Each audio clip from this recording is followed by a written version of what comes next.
My name is Casey Tarrant, and the game that I chose to use in my instruction is Mission US, a revolutionary way to learn history. One of the most important reasons that I chose Mission US is the fact that it's really educator friendly. If you take a look at the page on this screen, you'll notice that this game is targeted for grades 5 through 8, and sometimes those games are really difficult to find. A lot of times I find that games for middle school students are almost a little too childish for them, where they won't buy into them, but this game definitely does not do that. It's more focused on that age group, especially in terms of the vocabulary that's being used. If you take a look on this page, you'll notice that there are educator guides for every single mission and classroom videos, things that you can use with the students to help them learn how to play. And let's take a look at Mission 1, because this is the mission I focused on in my lesson. So if you take a look on this page, you have a couple of resources: the overview, the background, activities you can do, and other resources. The first thing that really helped me determine whether or not this game would be helpful is the Mission 1 at a glance. If you take a look at this page, you'll notice that every single piece of the game is broken down into parts. It gives you an idea of how much time it would take to play the game, an overview of the story so that you can make sure that as students are referencing ideas that they're actually in the right place. You'll learn what the different tasks are, concepts they should be learning. And one of the things that I really like about this page is the fact that you are given ideas of classroom activities to do. So you know, for example, that Part 1 New in Town works really well with some writing prompts. This is where I got the political perspectives activity ideas to incorporate in my lesson. And you also get the key vocabulary that students should be learning at the time. So now this is vocabulary that I can include in other portions of my class so that that vocabulary is being reinforced. Finally, the other item that's really helpful on this page is the primary documents area, because with the Common Core, students need more and more nonfiction texts. So this area is a place that I was really excited to see, because they're looking at a lot of those texts in order to play the game, so we can learn more about them, close read them, and really use them in class discussion. As we head back to the overview page, you can also take a look at some of the background information. So underneath the background information, there are more resources for teachers and students. This was one of the other big draws to this game, the fact that there's information for students and for teachers. So you don't even need to adapt all of the resources. Many of the resources are adapted for you. There's so many directions you can take with the game, including, for example, historical figure biographies. So we could actually take biographies during our final unit of the year, where we learn about biographies, and reference back to this game. So if we take a look at this item here, what happened before, brief review, this is an item that I actually used in my lesson plan because I felt that it was really helpful in terms of reviewing the information my students already learned, and also doing a quick check to make sure that that prior knowledge was actually known by all of my students. So if you take a look at this PDF, it is loading, but you get a brief review of all that history that they should have learned in social studies class. But by looking at this sort of document, we can go back and see what vocabulary do they actually know, what concepts do they actually know before even playing the game. So, as I mentioned, all of the resources that are here, the activities that are here, these items are really helpful in terms of adapting the game to the classroom, and it gives teachers a good idea of the content of the game even before they actually play it. But at this point, let's take a look and get into playing the game, and we're focusing on Mission 1 in this activity.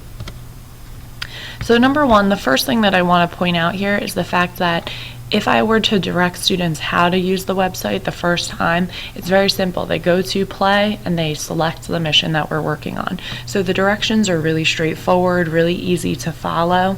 And as you take a look at this home page of the play screen, you'll even notice that there's some scaffolded information here.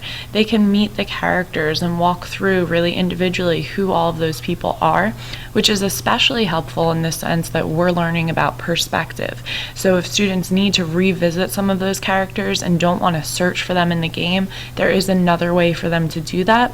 They can also move ahead as needed, or if they finish things early, they can work at their own pace, and this entire game is very much self-paced in that sense. They can work on what they need to work on in terms of the concepts. So let's jump into the play button. And what you'll notice here is that there is an option to start a new game or continue a game, which is a really important feature to have because that means that student progress can be saved and that they can always go back and continue the game at a later date. So if a student were absent one day and had to come back to it, it wouldn't be that big of a deal. So let's start a new game. And what you'll notice on this screen is that there are certain pieces that are locked, so students do really need to progress in a set order, which is helpful in terms of my instructional planning. But as the game suggests, you want to start with the prologue if you haven't played before. So I'll take you through some of the features I like here. First, you'll notice that there's a video playing right now that's guiding students through some of that background information. So again, we're building or reinforcing that prior knowledge. You get a lot of visuals here, especially the maps, so you can see the time period and see the pieces that they'll be looking at in the game. My family's farm is in Uxbridge, about a day's journey from the town of Boston. I'm 14 years old. And I've lived here my whole life. And the main character here is about my student's age, so they can connect to his sense of adventure and his ideas, the ideals that he believes in. Was going to inherit the farm. There's not enough land for me to farm too, but that's okay. I'd like a bit more adventure. The farm would have gone to my oldest brother, Christopher, but he ran off to fight against the French. We haven't heard from him in 10 years. We fear the worst. Today, I leave my family to move to Boston. I'm going to learn how to be a printer. If I'm a successful apprentice, someday I'll become a master printer with my own shop. If I'm not successful, Father says I'll have to find another way to earn a living. Nathaniel! It's time to come pack your things! So again, at this point, now that they've gone through some of those visuals, they can see some of the information that they've learned about in class. The game is also very interactive. So in this case, we'll be clicking on OK, moving to the map, and now students can explore. If they were to click on a certain item like the barn, they learn more about what the barn was used for at the time, and they get a little bit of that background story with our main character, which helps them really relate to him, and also reinforces those ideas of perspective, which is what I'm trying to focus on in my lesson. But if we take a look at the house specifically, they can even enter rooms, they can talk to people, which again is really helpful because we're focusing on perspective and they need to really understand different characters. There you are, Nathaniel. You'll notice here that students can make decisions about what they would like to say. They can collect vocabulary as words come up. These are the smart words, and those are the words that they're learning about in the lesson. So if we click on that word, they also have a vocabulary group that's saved, and they can always click back on those words to get definitions if they're forgetting what those words mean. So any English teacher would love the fact that they can hang on to that vocabulary, they have those definitions available, and all of the items so far, everything's very engaging. It's reinforcing concepts that we're learning in class, really focuses on perspective, and there are so many characters that students can interact with that it makes that concept that we're working on in the instruction that much more effective. But what I'm going to walk you through briefly here is the first piece of the game. And the one thing that I want to point out as we move into this idea is that the storyline is really easy to follow. Again, another plus to this game. There are dates that help separate and organize the information, so students are able to possibly, in this sense, take notes on the different sections to keep track. And as I mentioned, they will constantly meet new characters. There's a wealth of information on perspectives.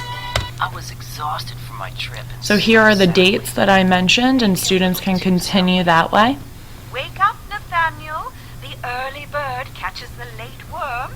And we automatically have another character introduced. We have directions to follow again that are very straightforward, but they still get that visual. They can make decisions and problem solve. Time to start your apprenticeship, Nathaniel. Your new life awaits. Roy Stillingham here is also an apprentice. Such a relief. I sometimes run errands for them. And one of the really big benefits to some of the characters that are in this story is the fact that Special errands for them. you can see some of the historical facts, which is the perspective information that we're focusing on in the lesson. So, for example, the Sons of Liberty. This information here is something that really fits the perspective of this character, but also the history. So students can start to see how historical events and perspectives are intertwined, which is my eventual goal with them learning Esperanza Rising. So in this sense, this game is really a good game to use for instruction because there's a lot of real-world situations. It's self-paced, as you can see. It's complex enough for my age group of students. It works really well with that Google Drive project because they can go back and forth. They can escape the screen and always go back to their Google Drive to check in to see what they need to be working on. And there's so many ways to expand on the world. If you were to go back to the main screen, you can continue working on a couple of different ideas such as themes, characterization, writing arguments as they're trying to persuade characters to do something, problem solving. And all of these ideas are concepts I want to reinforce in my classroom, and the game does it in a really engaging way. For all of these reasons, I feel that Mission US is an excellent game to use in an ELA classroom.